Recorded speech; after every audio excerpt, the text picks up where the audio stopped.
નમસ્કાર મિત્રો, સ્વાગત છે તમારું આપણી આ યુટ્યુબ ચેનલમાં જેનું નામ છે ગુજરાતી જીકેની જમાવટ. મિત્રો, આજના વિડીયોમાં આપણે વાત કરીશું કેન્દ્ર સરકારના અને રાજ્ય સરકારના જે કર્મચારીઓ છે, પેન્શનર્સ છે, તેમના માટે મિત્રો 8મા પગાર પંચને લઈ અને સરકાર દ્વારા ખૂબ જ મહત્વના જે સમાચાર છે, ખૂબ જ મહત્વના જે અપડેટ છે તે જારી કરવામાં આવ્યા છે. અને 8મું પગાર પંચ લાગુ થશે કે નહીં, અને જો નહીં થાય અથવા તો થશે તો કયા કયા ફોર્મ્યુલાથી પગાર વધશે કે પગાર સુધરશે, તેના વિશે આજના વિડીયોમાં આપણે વિગતવાર ચર્ચા કરીશું. તો આ વિડીયોના અંત સુધી બન્યા રહેશો. અને જો તમે અમારી ચેનલમાં નવા હોય તો અમારી ચેનલને સબસ્ક્રાઇબ કરી લેજો. સાથે જ મિત્રો બેલ આઇકોનને દબાવી ઓલ નોટિફિકેશન ઓન કરી લેજો, જેથી કરીને અમારી ચેનલ પર મૂકવામાં આવતા વિવિધ ભરતીના નોટિફિકેશન, વિવિધ સરકારી નોકરીઓના પરિપત્રો, સરકારી કર્મચારીઓ પેન્શનરને લગતા પરિપત્રો અને મિત્રો સ્પર્ધાત્મક પરીક્ષાને લગતા જનરલ નોલેજને લગતા વિડીયોઝ તમને સરળતાથી અમારી ચેનલના માધ્યમથી ઉપલબ્ધ થઈ જાય.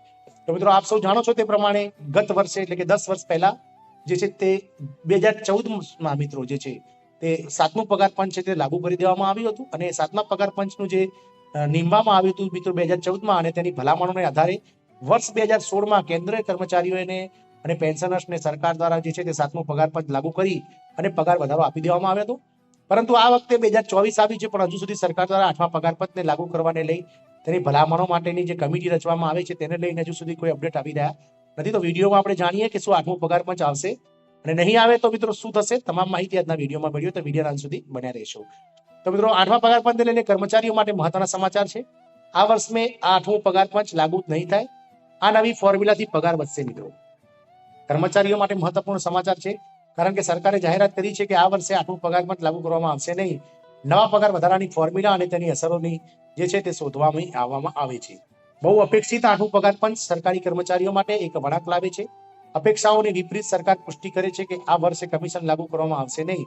પગાર ગોઠવણો એટલે કે પગારની જે અલગ અલગ જે ફોર્મ્યુલા છે તેના માટે પરંપરાગત પગાર પંચને બદલવા માટે એક નવતર ફોર્મ્યુલા સેટ કરવામાં આવી રહી છે. 8મા પગાર પંચના નિકટવર્તી અવસાન સાથે સરકારી કર્મચારીઓના પગાર માળખામાં પરિવર્તન આવે છે. તે પે એડજસ્ટમેન્ટની પરંપરા પદ્ધતિને નવીન અભિગમ દ્વારા બદલાવવામાં આવી રહી છે.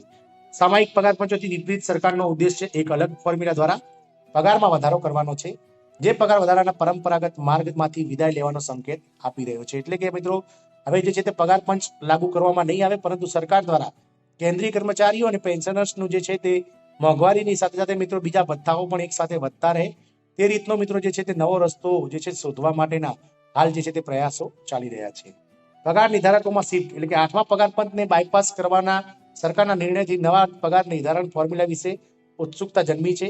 ધોરણમાંથી એક નોંધપાત્ર પ્રસ્થાન, તેનો હેતુ સરકારી કર્મચારીઓને મહેનતાણું આપવામાં આવે છે તે રીતે ક્રાંતિ લાવવાનો છે. અરુણ જેટલીનું જે છે તે વિઝન ફરીથી જોવામાં મળ્યું છે. ભૂતકાળને પ્રતિબિંબિત કરતા નાણાં મંત્રાલયના ભૂતપૂર્વ નાણાં પ્રધાન અરુણ જેટલી દ્વારા પ્રસ્તાવિત વિઝનને પ્રતિબિંબિત કરીને પ્રદર્શન આધારિત પગાર વધારાનો વિચાર કરવાનો આવે છે. સૂત્રો સૂચવે છે કે નાણાં મંત્રાલય પગાર વધારા માટે પ્રદર્શન કેન્દ્રીય ફોર્મ્યુલાને શોધ કરી રહી છે. આ પરિવર્તનકારી પરિવર્તનને અમલમાં મૂકવામાં મિકેનિક્સ પર વિચાર વિમર્શ પણ ચાલુ છે મિત્રો. 8મા પગાર પંચના કર્મચારીઓના મોંઘવારી ભથ્થાની નવી ફોર્મ્યુલાને લગતી અટકળો ઊભી થઈ છે. જ્યારે ડીએ 50% વધારા સુધી પહોંચે ત્યારે સ્વચાલિત પગાર વધારો ટ્રિગર પર થઈ શકે છે. જ્યારે કોઈ અંતિમ નિર્ણય લેવામાં આવતો નથી, નીચલા સ્તરના કર્મચારીઓને મહત્તમ લાભો મેળવવા માટે તૈયાર છે મિત્રો.